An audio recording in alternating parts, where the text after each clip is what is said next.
KKR must win game, కానీ CSK వాళ్ళకి ఆశ నిరాశ చేసి వాళ్ళు చెన్నైకి వెళ్తూ నాకు తెలిసి వాళ్ళని కాస్త సంకల చేయట్టేసుకొని అస్సాం వైపు దింపేద్దామని ఫిక్స్ అయ్యారు. కన్ఫర్మ్ కాలేదు, ఎందుకో చెప్తా. Of course big news during the match was Rohit Sharma test cricket నుంచి రిటైర్మెంట్ అనౌన్స్ చేశాడు. మరి అప్పుడు సిడ్నీ టెస్ట్ మ్యాచ్ అప్పుడు మాట్లాడుతూ నేను డిసైడ్ చేసుకుంటా, మరి ఇక్కడ ఏం జరిగింది? We'll have to talk about that. And దాంతో పాటు of course next game is Punjab Kings taking on Delhi Capitals ధర్మశాలలో. మ్యాచ్ అవుతుందా అవదా? అదే ఇండియా పాకిస్తాన్ టెన్షన్ ఉంది కదా, దాని గురించి మాట్లాడుకోవాలా. Let's get started. Welcome to Stump Tales. నా పేరు కౌశిక్ అండ్ చాలా ఇంట్రెస్టింగ్ విషయాలు మాట్లాడుకోవడానికి. సో మీకు ఎక్కడ వీడియో నచ్చినా సరే hit the like button because that will share the video to lot of new people. And కొత్తగా ఎవరైనా చూస్తున్న వాళ్ళు ఉంటే కనుక కాంటెంట్ నచ్చితే ఎక్కడైనా సరే consider subscribing to Stump Tales. Okay, so basically first things first, KKR versus CSK at Eden Gardens. ఈ మ్యాచ్ లో జరిగింది ఏంటంటే KKR వాళ్ళు 179 స్కోర్ చేశారు. మొదట బ్యాటింగ్ చేస్తూ టాస్ గెలిచారు. వాళ్ళు ఫస్ట్ బ్యాటింగ్ చేద్దాం అనుకున్నారు. ఓవరాల్ గా ఓకేష్ పర్ఫార్మెన్స్. బ్యాట్ తో ఎవరు పెద్దగా డామినేట్ చేసింది లేదు. Top score was the captain Ajinkya Rahane. ఒక 2 చూసాం మనీష్ పాండే నుంచి, రసల్ నుంచి. అండ్ వికెట్స్ కొంచెం పంచుకున్నారు. 4 వికెట్లు నూర్ అహ్మద్ తీసుకున్నాడు for Chennai super Kings. And in reply వాళ్ళు 2020 తర్వాత మొదటిసారి 180 దానికంటే ఎక్కువ చేజ్ చేయడం సక్సెస్ఫుల్ గా అబ్బో అది చేశారనమాట చెన్నై సూపర్ కింగ్స్. వాళ్ళకి బాగా ఆడిన వాళ్ళు అఫ్ కోర్స్ ఉర్విల్ పటేల్ అని కొత్తగా వచ్చిన అబ్బాయి తను బాగా ఆడాడు. అండ్ తనతో పాటు బ్రెవిస్ చాలా బాగా ఆడాడు. శివం దుబే ఒక 40 రన్ స్కోర్ చేశాడు. వీళ్ళు చీఫ్ కాంట్రిబ్యూటర్స్. సో దీని గురించి మాట్లాడుకోవాలి డీటెయిల్ గా. సమరీలో ఏం తెలుస్తుంది పెద్దగా తెలీదు. Let's just do that. KKR first batting చేస్తూ వీళ్ళు చేసింది ఏంటంటే 179 మాత్రమే చేయగలిగారు. అది కూడా ఎందుకు వచ్చింది అంటే ఇక్కడ సిఎస్కే క్యాప్టెన్ చిన్న స్ట్రాటజిక్ ఎర్రర్ చేశారేమో అన్నట్టుగా అనిపించింది. I'm sure he must have had his own reasons, but బయట నుంచి చూసిన నాకు ఏమనిపించిందో చెప్తా. టు స్టార్ట్ ఆఫ్ విత్ వాళ్ళు ఓపెనర్స్ నుంచి మళ్ళీ స్టార్ట్ రాలేదు. గుర్బాస్ త్వరగా అవుట్ అయిపోయాడు. తర్వాత ఒక 56-58 run partnership between Ajinkya Rahane and Sunil Narine. Rahane మరోసారి చేతికి గాయం ఉన్నా, దానికి వెబింగ్ స్ప్లిట్ అయిపోయి ఉన్నా, దానికి స్టిచెస్ వేసి ఉన్నా కూడా దానికి ఫుల్గా టేపింగ్ వేసేసి బ్యాటింగ్ చేశాడు. 48 స్కోర్ చేశాడు. ఫాస్ట్ బౌలర్స్ చాలా బాడాడు. స్పిన్నర్స్ని కూడా అటాక్ చేసే ప్రయత్నం చేశాడు. But like most of the times ఈ సీజన్లో ఐ థింక్ 8 సార్లు 9 సార్లు స్పిన్నర్కి అవుట్ అయ్యాడు. దాంట్లో మెజారిటీ ఒక్కసారి మినహాయిస్తే మిగతా అన్ని కూడా షార్ట్స్ ఆడుతూ అవుట్ అయ్యాడు. స్వీప్ కొట్టో, రివర్స్ స్వీప్ కొట్టో, లాఫ్ట్ చేసో ఇలానే అవుట్ అయ్యాడు. ఒకసారి మాత్రమే ఐ థింక్ అక్షర్ పటేల్ బౌలింగ్లో ప్యాడ్స్ పైన తీసుకున్నాడు ఆఫ్ ద బ్యాక్ ఫుట్ ఆడడానికి పోయి, డిఫెన్స్ ఆడుతూ పోయి. బట్ అదర్వైజ్ గుడ్ నాక్ అగైన్.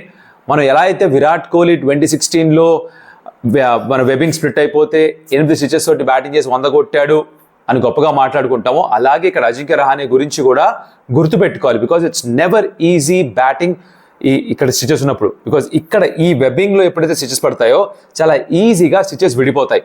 సో కొంచెం బాల్ తగిలినా ప్రాబ్లమే, ఏమైనా ప్రాబ్లమే. బట్ ఆ ధైర్యంతో ఆడడం మెచ్చుకోవాలి. టీం కోసం ఆడుతున్నాడు. అండ్ ఫీల్డింగ్ చేసినప్పుడల్లా కూడా బాల్ పట్టినప్పుడల్లా కూడా చెయ్యి నొప్పి చూపిస్తున్నాడు క్లియర్గా. Is obviously feeling the pain. So full marks Ajinkya Rahane. Unfortunate of course losing side ఉండి పెడతాను. మనీష్ పాండే మ్యాచ్ ఆడాడు. వెంకటేష్ అయ్యర్ అన్ని కోట్లు ఇచ్చిన వెంకటేష్ అయ్యర్ని డ్రాప్ చేసి తనకు కూడా చేతి గాయం అయితే కుట్లేశారట. ఈ కుట్లేంటో ఈ కేకేఆర్ వాళ్ళు ఏంటో అర్థం కావట్లేదు. కానీ మొత్తానికి మనీష్ పాండే ఆడాడు. తను 120-130 స్ట్రైక్ రేట్తో ఒక ఇన్నింగ్స్ ఆడాడు. Not great by any stretch of imagination, but పర్లేదు అనిపించింది. బట్ మోస్ట్ ఇంపార్టెంట్లీ రసల్ లాస్ట్లో వచ్చి క్విక్ ఫైర్ నాకౌట్ ఆడాడు కాబట్టి 179 దాకా అన్న స్కోర్ వెళ్ళింది. రసల్ ఎందుకు ఆడగలిగాడు? అక్కడే ఒక స్ట్రాటజిక్ తప్పు చేశారు అనిపించింది నాకు CSK captain Mahendra Singh Dhoni. What was that? Russell వచ్చిన వెంటనే నూర్ని తీసుకొచ్చుంటే నూర్ రసల్ని అవుట్ చేసే ఛాన్సెస్ ఎక్కువ. బికాస్ స్పిన్నర్స్ని పెద్దగా పిక్ చేయడు. గుజరాత్ టైటన్స్తో ఆడుతున్నప్పుడు కూడా శుభ్మన్ గిల్ వెంటనే రషీద్ ఖాన్ తీసుకురావడం, రషీద్ ఖాన్ ఒకే ఓవర్లో 3-4 సార్లు బీట్ చేయడం, ఒకసారి ఇన్సైడ్ ఎడ్జ్ 4 దాని తర్వాత అవుట్ చేశాడు.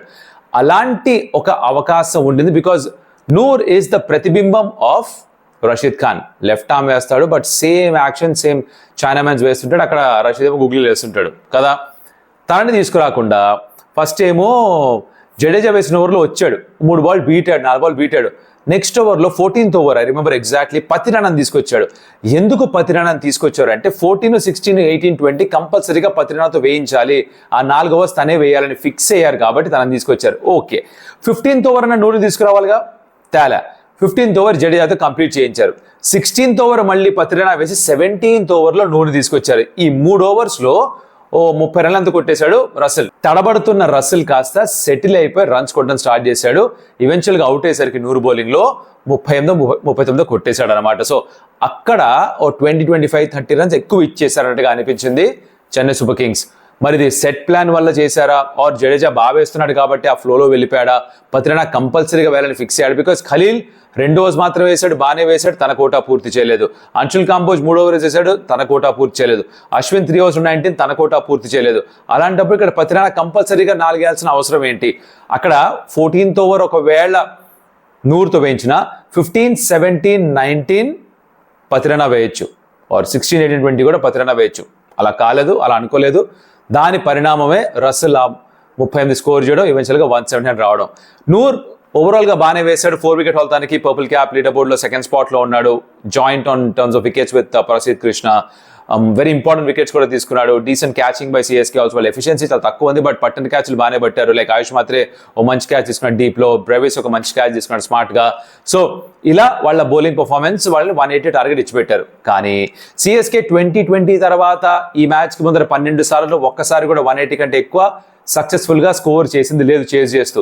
సో ఆ నేపథ్యంలో స్టార్ట్ అయిన రన్ చేసి 180 చేశారు మొత్తానికి ఈవెన్చువల్గా. బికాజ్ మాత్రే త్వరగా అవుట్ అయిపోయినా కూడా తర్వాత వచ్చిన ఉర్విల్ పటేల్ ఎవరైతే ఉన్నాడో తనని యాజ్ అ రీప్లేస్మెంట్ తీసుకొచ్చారు వంశ్ బేడీకి. Vansh Bedi was suppose to play the previous game, but practice అప్పుడు before the match starts practice అప్పుడు తన యాంకిల్ ట్విస్ట్ అవడం, లిగమెంట్ కాస్త టేర్ అవడంతో తను బయటికి వెళ్ళిపోవడం, తన స్థానంలో ఉర్విల్ పటేల్ తీసుకొచ్చారు. ఆ కుర్రాడేమో సెకండ్ బాల్కి 6 కొట్టాడు. క్విక్ ఫైర్ నాక్ 30 ఆడంతో స్కోర్ చేశాడు. 4 sixes, గుడ్ స్ట్రైక్ రేట్, కావాల్సిన స్టార్ట్ ఇచ్చాడు. తర్వాత అది కంటిన్యూ చేశాడు. Brevis played very crucial knock because తను ఒక ఓవర్లో against Vaibhav Arora 6 balls 30 score చేశాడు. 3 6 3 4లో డిస్ట్రాయ్ చేశాడు వైభవ్ అరోరా అని. బట్ అది ఎందుకు జరిగింది తెలుసా? ఇది యాక్చువల్ విషయం. ఇలాంటి చిన్న చిన్న విషయాలు మనం క్యాచ్ చేయాలి మ్యాచ్ చూస్తున్నప్పుడు. దాని ముందు ఓవర్ లాస్ట్ బాల్లో శివం దుబే షాట్ ఆడేసి పరిగెత్తారు సింగిల్కి. సింగిల్ మాత్రమే ఉండాలి. వైభవ్ అరోరా లాంగ్ ఆఫ్లో బాల్ కోసం వెళ్తూ బాల్ని పట్టుకొని త్రో వెంటనే వేయకుండా బాల్ పట్టుకొని వెయిట్ చేస్తూ ఉండిపోయాడు. దాంట్లో సెకండ్ కూడా పూర్తి చేశారు. దాంతో ఏం జరిగింది? సెకండ్ కంప్లీట్ చేశారు కాబట్టి Dewald Brevis came on strike and బ్రూవిస్కి బౌలింగ్ చేసింది ఆ సెకండ్ ఎక్స్ట్రా రన్ ఇచ్చిన వైభవ్ అరోరా. 30 రన్లు వచ్చాయి. జస్ట్ ఇమాజిన్ ఒకవేళ సింగిల్ మాత్రమే ఇచ్చుండి తను బౌలింగ్ చేస్తూ దుబే ఆడుండి 30 వచ్చేది కాదేమో, ఎంత వచ్చింది మనకు తెలీదు. బట్ అక్కడ ఆ చిన్న పొరపాటు చేయడం, దానికి 30 రన్స్ ఇవ్వాల్సి రావడం. First ball of course Ankush Raghuvanshi చేతిలో ఒక బాల్ వెళ్ళిపోయింది, క్యాచ్ పట్టుండాల్సింది. తను ఆ స్పీడ్ జడ్జ్ చేయలేకపోయాడు, జుర్ అని బాల్ వెళ్ళిపోయింది. అక్కడి నుంచి మడాష్ మంగళగిరి. Cricket has a way to balance its things out. Because ముందు గేమ్లో Brevis LBW full toss on the leg going down the leg side appeal చేశారు, అవుట్ ఇచ్చారు, డిఆర్ఎస్ తీసుకోలేదు, 2 పరిగెత్తాడు. All this things right. ఇక్కడ ఆ క్యాచ్ పట్టుంటే మేబీ సిఎస్కే ఓడిపోలేము, వాడు ఆ క్యాచ్ చేతి పై నుంచి వెళ్ళిపోయింది. అండ్ చిన్న ఎర్రర్ ఫ్రమ్ అంకుష్ రఘువంశీ, అది సరిపోయింది తనకి. ఒక ఓవర్లో 30 కొట్టాడు, 25 balls 50 కొట్టాడు. అలా బ్రెవిస్ ఆడిన నాక్ తోటి ఆ balls and runs required gap తగ్గిపోయింది. తర్వాత దూబే రన్ బాల్ 40 కొట్టినా కూడా పెద్ద ప్రాబ్లం కాలేదు. ధోని వచ్చి చాలా నెమ్మదిగా ఆడినా కూడా లాస్ట్ ఓవర్ దాకా అసలు బౌండరీ లేదు, 6 లేదు. లాస్ట్ ఓవర్లో 6 కొట్టాడు. అప్పటిదాకా వెయిట్ చేశాడు. దూబే ఆ మధ్యలో ఆ పార్ట్నర్షిప్లో 2-3 6లు కొట్టడం ఇంకొంచెం దగ్గర తీసుకొచ్చింది ఆ ఈక్వేషన్ని. And Dhoni of course last over దాకా వెయిట్ చేసి ఆ 6 కొట్టడం రసల్ని. That's when the game was sealed because 8 runs కావాలి, 6 కొట్టేశాడు, 2 to win and they finish it off. Dhoni 6తో మ్యాచ్ అవ్వలేదు. Dhoni 6 was the last winning shot. But of course match అయ్యింది because of Urvil Patel first, Dewald Brevis, Shivam Dube. Dhoni gave the finishing touch. అలా CSK ఈ match గెలిచి వాళ్ళు పెద్ద సంపాదించేది లేదు, 2 points వస్తాయి టీం కోసం, వాళ్ళ ఫ్యాన్స్ కోసం. బట్ పోతూ వాళ్ళతో పాటు ఆల్మోస్ట్ బర్త్ కన్ఫర్మ్ చేసినట్టుగా ఉన్నారు అస్సాంకి. ఎవరికి? కేకేఆర్కి. ఇక్కడ కేకేఆర్ మిగతా 2 మ్యాచ్లు గెలిచినా కూడా తర్వాత ఆ 3rd, 4th స్పాట్లో ఉన్న టీమ్స్ అన్ని ఓడిపోవాలని కోరుకోవాలి. అప్పుడే వాళ్ళు క్వాలిఫై అయ్యేది. అంటే ఎంఐ ఇంకేమి గెలవకూడదు, అప్పుడే వాళ్ళు క్వాలిఫై అవుతారు అనమాట. జరుగుతుంది లేదా you can't really say, but let's wait and see. So ఇలా ఈ మ్యాచ్ అయిపోయింది. ఈ మ్యాచ్ జరుగుతున్నప్పుడు Rohit Sharma put out a story on Instagram saying నా టెస్ట్ క్రికెట్ అయిపోయింది, నా కెరీర్ పూర్తి అయిపోయింది, నేను రిటైర్ అయిపోతున్నాను and I will continue to play ODIs but test cricket goodbye చెప్పేసి అన్నాడు. This took lot of people by surprise, but unexpected అయితే కాదు. ఎందుకో చెప్తా, సర్ప్రైజ్ ఎందుకో కూడా చెప్తా. బికాజ్ బోర్డర్ గవాస్కర్ ట్రోఫీ గుర్తుండే కనుక January 1st weekలో జరిగిన లాస్ట్ టెస్ట్ మ్యాచ్లో సిడ్నీలో తను డ్రాప్ చేసుకున్నాడు అండ్ ఆ మ్యాచ్కి జస్ప్రీత్ బుమ్రా క్యాప్టెన్సీ చేశాడు. But on the 2nd, 3rd or 4th one of the days తను లంచ్ అప్పుడు వచ్చి ఒక ఇంటర్వ్యూ ఇచ్చాడు స్టార్ స్పోర్ట్స్కి. దాంట్లో ఏం చెప్పాడు, నేను చాలా క్రికెట్ ఆడున్నాను, నాకు తెలుసు ఇక్కడ నేను సరిగ్గా ఆడట్లేదు, బ్యాటింగ్ చేయట్లేదు, కాబట్టి టీంకి భారంగా ఉండకూడదని చెప్పి నన్ను నేను డ్రాప్ చేసుకున్నాను. బట్ ఇవాళ డ్రాప్ చేసుకున్నా అని చెప్పేసి నేను క్రికెట్ గుడ్ బై చెప్పేయట్లేదు. 2 నెలల తర్వాత 5 నెలల తర్వాత బ్యాట్ నుంచి రన్స్ వస్తాయని ఎవరికి తెలుసు. అయినా ప్లేయర్ డిసైడ్ చేసుకుంటాడు ఎంతకాలం ఆడాలో, ఇంకెవరు డిసైడ్ చేయలేరు, ల్యాప్టాప్లు పట్టుకునే వాళ్ళు డిసైడ్ చేయలేరు, కామెంటరీ చెప్పేవారు డిసైడ్ చేయలేరు అని చెప్పేసి ఒక ఫైర్ ఇంటర్వ్యూ ఇచ్చాడు. కట్ చేస్తే ఈ రోజు చూస్తే కనుక ఇంగ్లాండ్ స్క్వాడ్ అనౌన్స్ చేస్తారు, ఇంగ్లాండ్ టూర్కి ఇండియా స్క్వాడ్ అనౌన్స్ చేస్తారు కొద్ది రోజుల్లో అనగానే ఇక్కడ తను రిటైర్మెంట్ అనౌన్స్ చేస్తాడు. ఏమై ఉండొచ్చు? Now the multiple things, the 2 variations here. ఒకటి ఏంటంటే రోహిత్ శర్మని అనుకున్నాడు బహుశా that no point in carrying forward because కొత్త సైకిల్ స్టార్ట్ అవుతుంది, కొత్త క్యాప్టెన్కి ఇచ్చేస్తే 2 సంవత్సరాల పాటు వాళ్ళు చూసుకుంటారు అని ఆలోచించి తను రిటైర్ అయిపోయి ఉండొచ్చు. ఇది ఒకటి. 2, సెలక్షన్ కమిటీ నుంచి ఎవరో ఒకళ్ళు మాట్లాడి ఉండాలి రోహిత్ శర్మ తోటి, సేయింగ్ దట్ బాస్ కొత్త సైకిల్ స్టార్ట్ అవబోతోంది, we don't see you in the scheme of things. నువ్వు ఆ రోజు ఎప్పుడైతే నిన్ను డ్రాప్ చేసుకున్నావో that was your last chance to play. మా ఉద్దేశంలో నేను తీసుకెళ్లి ప్రయోజనం లేదు. ఉట్టి ఇంగ్లాండ్ సిరీస్ తీసుకెళ్లి అక్కడ ఎలా చేస్తావో చూసి తర్వాత డ్రాప్ చేయడం మాకు ఇష్టం లేదు. ఇక్కడే ఐదర్ నువ్వు హుందాగా తప్పుకో లేదా మీరు డ్రాప్ చేస్తామని చెప్పారనుకుంటా, ఆ ఇన్ఫర్మేషన్ ఇచ్చి ఉండాలి. అందుకే తను సడన్గా హఠాత్గా ఇక్కడ స్టోరీ పెట్టేశాడు ఇన్స్టాగ్రామ్లో. లేకపోతే నథింగ్ స్టాపింగ్ హిమ్, రైట్? అంటే అజింక్య రాణే, పుజారా ఇలాంటి వాళ్ళు డ్రాప్ అయిపోయారు, వాళ్ళు రంజీ ట్రోఫీ ఆడి తిరిగి మళ్ళీ కంబ్యాక్ చేసే ప్రయత్నం చేస్తున్నారు.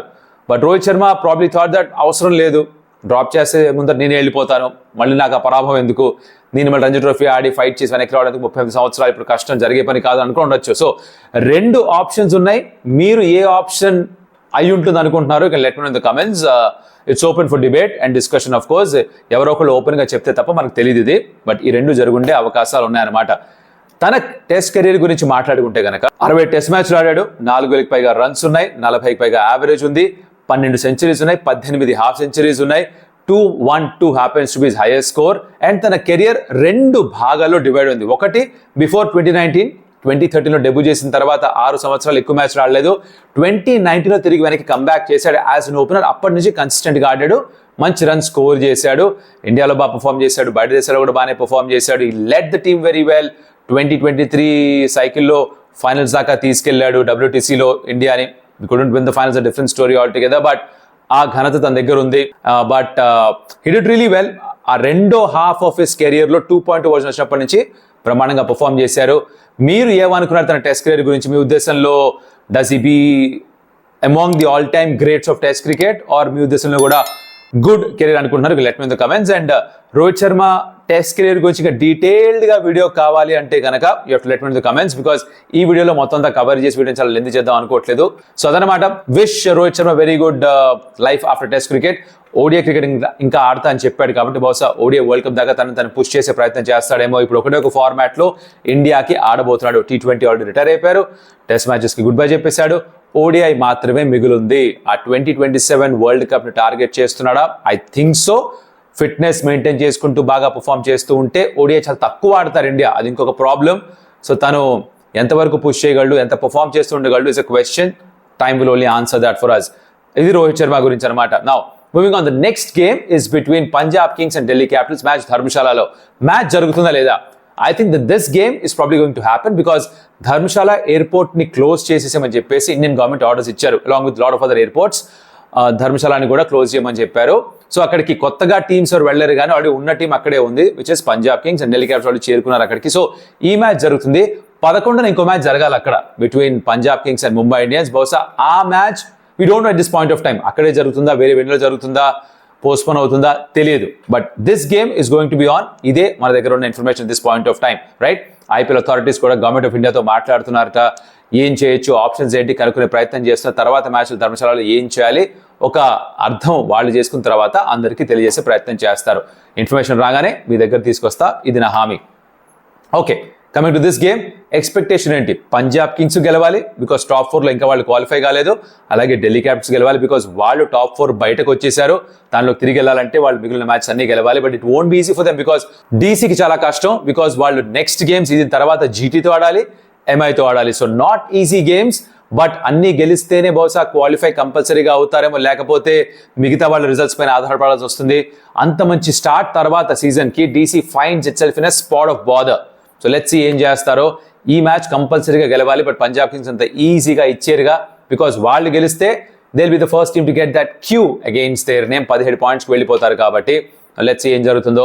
పిచ్ అంటారా, లాస్ట్ మ్యాచ్లో చూసాం పంజాబ్ కింగ్స్ గెలిచినప్పుడు దట్ సీమ్ బౌలర్స్కి హెల్ప్ ఉంది, స్వింగ్ కాస్త అయింది, హై ఆల్టిట్యూడ్లో ఉంటుంది. సో ఆబ్వియస్లీ మళ్ళీ ఫాస్ట్ బౌలర్స్కి ఎక్కువ మద్దతు ఇచ్చే అవకాశం ఉంది, స్పిన్నర్స్కి చాలా తక్కువ హెల్ప్ ఉంటుంది పిచ్ పైన. బ్యాటింగ్కి you can play your shots, will get some decent help, decent results దొరుకుతాయి మీరు మంచి బ్యాటింగ్ చేస్తే. ప్రప్సిమ్రన్ బ్యాటింగ్ చూస్తుంటే మీకు అర్థమై ఉంటుంది, అది it's possible to do that. Shreyas Iyer కూడా బాగానే బ్యాటింగ్ చేశాడు. సో బ్యాటింగ్కి రన్స్ వస్తాయి, కాస్త టెక్నిక్ చూడాలి, కొంచెం అప్లికేషన్ చూపించాలి, అండ్ అదే ఎక్స్పెక్ట్ చేస్తాం మళ్ళీ ఇక్కడ ఈ మ్యాచ్లో కూడా. ప్లేయింగ్ 11/12 విషయానికి వస్తే పంజాబ్ కింగ్స్ పెద్ద మార్పులు ఏమి చేసుకోకపోవచ్చు. They already won the game here. 4,000 రోజుల తర్వాత ఇక్కడ మ్యాచ్ గెలిచారు. లాస్ట్ సీజన్స్లో ఒక మ్యాచ్ కూడా గెలిచింది లేదు. So I think they probably stick to the same playing side. Delhi Capitals విషయానికి వస్తే వాళ్ళు మార్పులు ఏమైనా చేసుకోవాలా అంటే చేసుకోవాలని టెంప్ట్ అవుతారు. బికాజ్ కరుణ్ నాయర్ నంబర్ 3లో ఆడాడు, ఓపెన్ తీసుకొచ్చారు, అక్కడ రన్స్ కొచ్చారు. 80 తర్వాత 40 తర్వాత పెద్దగా రన్స్ రావట్లేదు, తనని రీప్లేస్ చేయాలని ఒక ఆలోచన ఉండొచ్చు. చేస్తే ఎవరితో చేయాలి? Maybe Jake Fraser McGurk, but తనకు కూడా రన్స్ లేవు. So would they want to continue with Karun Nair or JFM తీసుకురావాలా is a debate and a call they have to make. బౌలింగ్ విషయంలో నట్టు I think will continue to play. SRHతో ఆడినప్పుడు ఆ గేమ్లో తనకి ఆడే అవకాశం రాదు, బౌలింగ్ చేసే అవకాశం రాదు, కాబట్టి he'll get a chance here is what I think. And Mitch స్టార్క్తో పాటు మరి ఇంకెవరు ఉంటారు? మోహిత్ శర్మనా, దుష్మంత్ చమీరా ఆడతాడా? జేఎఫ్ఎం ఆడితే చమీరా ఆడలేడు, నలుగురే ఫారెన్ ప్లేయర్స్ ఆడొచ్చు కదా. You already have Faf, Mitch Starc and Stubbs. So 4th ఫారెనర్గా ఒకళ్ళకి అవకాశం ఉంది, అది చమీరా అవుతాడా ఆర్ జేఎఫ్ఎం తీసుకొస్తారా? Will have to wait and see. Now Chameera ఆడకపోతే you might want to have one of Mukesh are Mohit Sharma, వీళ్ళు ఒకరు కావాలి. బికాజ్ ఎక్కువ స్పిన్నర్స్ని ఆడించి ప్రయోజనం బహుశా ఉండకపోవచ్చు. బికాజ్ వీళ్ళు టిపికల్గా ఆడేది అక్షర్ పటేల్ని, కుల్దీప్ని, విప్రాజ్ని. విప్రాజ్ బహుశా బయటికి వెళ్తాడేమో, అశుతోష్ని ప్లేయింగ్లో తీసుకొస్తారేమో. ఇది నాకు పెద్దగా అర్థం కాని విషయం. ఈ అశుతోష్ ఏదైతే ఉన్నాడో, ఇంత బాగా పర్ఫామ్ చేస్తున్నా కూడా ప్లేయింగ్లో పెట్టుకుని ఇంపాక్ట్ సబ్లో పెట్టి మొదటి బ్యాటింగ్ చేస్తున్నా కూడా అశుతోష్ని తీసుకొచ్చి ఎక్స్ట్రా ఫాస్ట్ బాల్ ఎలాగో ఆడించలేక ఇలాంటి పరిస్థితులు క్రియేట్ అవుతున్నారు. సో విప్రాజ్ ప్లేస్లో మేబీ తను తీసుకొస్తారేమో, చూడాలి, అదే ఒక మార్పు చేసుకోవచ్చు. So this is probably the playing squads for both the sides. ఇద్దరు గెలవాలి, ఇద్దరికి గెలుపు అవసరమే. ధర్మశాలలో హై ఆల్టిట్యూడ్లో మంచి picturesque ground. Let's hope for cracking contest. ఎలా అయితే ఎంఐ వర్సెస్ జీటీ మ్యాచ్ ఆఖరి దాకా వెళ్ళిందో, అలాగే Punjab Kings and DC match కూడా ఆఖరి దాకా వెళ్ళి మనందరికీ ఎంటర్టైన్మెంట్ ఇవ్వాలని కోరుకుందాం. Now I do understand that India and Pakistan మధ్య టెన్షన్ నడుస్తోంది, యుద్ధ వాతావరణం క్రియేట్ అయింది. బట్ యుద్ధం అయితే ఇంకా డిక్లేర్ కాలేదు. It's not in state of emergency. Pakistan emergency declare చేసుకున్నారు. చాలా మంది అంటున్నారు, ఏది భయ్యా ఈ స్టేజ్లో కూడా రీల్స్ చేసుకుంటున్నాం, ఇది చేసుకుంటున్నాం, అది చేసుకుంటున్నాం అని. మన భారతదేశంలో కూడా ఏ పనులు చేస్తున్న వాళ్ళు వాళ్ళ పనులు చేసుకుంటూ పోతున్నారు. భారత గవర్నమెంట్ కూడా, ప్రభుత్వం కూడా వాళ్ళు చేయాల్సిన పనులు వాళ్ళు చేస్తున్నారు. యూకేతో వేరే అగ్రిమెంట్ సైన్ చేసుకున్నారు, అలాగే ఐఐటీస్ ఇక్కడ ఎస్టాబ్లిష్ డిసైడ్ చేసుకున్నారు, స్పేస్ కాన్ఫరెన్స్ ఒకటి కండక్ట్ చేశారు, దానికి కూడా మన ప్రైమ్ మినిస్టర్ మోడీ గారు కూడా వెళ్ళారు. సో అన్ని పనులు చేసుకుంటున్నారు. ఆ పనే ఈ పనులు అన్నట్టుగా చెప్పారు. సో ప్రస్తుతానికి ఎప్పటివరకు అయితే government of India IPL conduct చేయొచ్చు అని చెప్తారో అది నడుస్తుంటే మనం దాని గురించి మాట్లాడతాం. ఇది ఎప్పుడైతే గవర్నమెంట్ ఆపేమని చెప్తారో, హాల్ట్ చేయమని ఒకవేళ చెప్తే then we will get to that stage అనమాట. అప్పటిదాకా just do your job, believe in the government. వాళ్ళు చేయాల్సిన వాళ్ళు చేస్తున్నారని తెలుసు మనకి. మన పనులు మనం చేస్తూ ఉందాం. ప్రస్తుతానికి అదే అందరికీ శ్రేయస్కరం. On that note, that's end of the video. ఇప్పటిదాకా చూస్తుంటే thank you so much. Like the video, share it your friends, comment about what you like. ఏ ప్లేయర్ ఎక్కువ ఇంపార్టెంట్ అవుతారు అనుకుంటున్నారు, let me know. The game between Punjab Kings and Delhi Capitals. Of course KL Rahul needs to fire for Delhi Capitals. తను ఈ match గెలిపించగలడా? Punjab Kings కి ప్రప్సిమ్రన్ అద్భుతంగా batting చేస్తున్నాడు, 400 పరుగులు పైగా ఉన్నాయి. అలాగే శ్రేయస్ అయ్యర్ కూడా 400 కంటే ఎక్కువ ఉన్నాయి. ప్రియాంశ్ చారి ఆల్మోస్ట్ 400 రన్స్ ఉన్నాయి. So they doing really well. Bowling బాగానే ఉంది. It's very good match up. So don't miss this game. ఈ మ్యాచ్ రివ్యూలో మళ్ళీ కలుస్తే, అప్పటిదాకా సెలవు. Adios Amigos.